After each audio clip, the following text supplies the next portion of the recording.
So I study people with power, senior leaders in government, business, nonprofit life, higher ed, culture, the arts, entertainment, media, who have risen to really senior positions. So in essence, I try to interview CEOs of Fortune 1000 companies and their analogs in these different fields.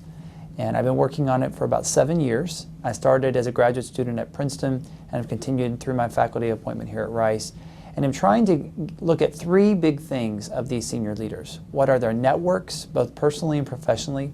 What was their upbringing like, and how has that shaped who they are today? And their motivations. As part of that, I talk about moral and religious questions, but also motivations around status, wealth, fame, and power.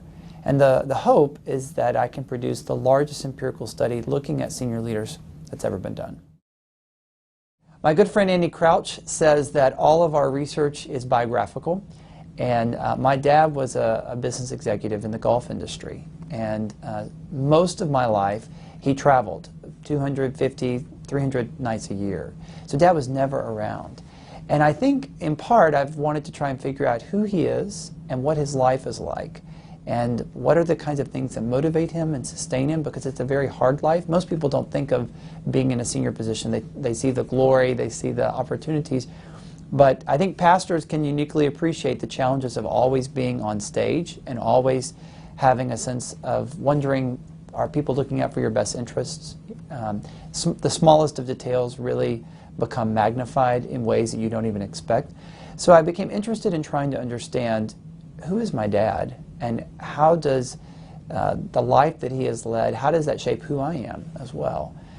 So I started down that path as a graduate student and found it took a while to get access to senior leaders, but once I did, after I'd done about 100 interviews, I found it actually became relatively easy. And over the years, I've become more and more selective. Not that I don't want to, I'm curious about all kinds of people. But for my research, I'm really trying to reach the highest level leaders I can find. Well, I've done about 500 interviews so far, and my target is to do 550. So, Lord willing, I might be able to try and finish those in 2011 and try to write a couple of books that would look at the trajectory of these leaders, but also what we can learn about them and how we might be able to apply it in our everyday lives. It's been incredibly gratifying to get a chance to sit down with the CEO of Wells Fargo, the CEO of JP Morgan Chase, of AT&T, of Walmart, the president of Stanford, of Harvard, of Duke, as well as the heads of pretty much every major sort of political institution in this country.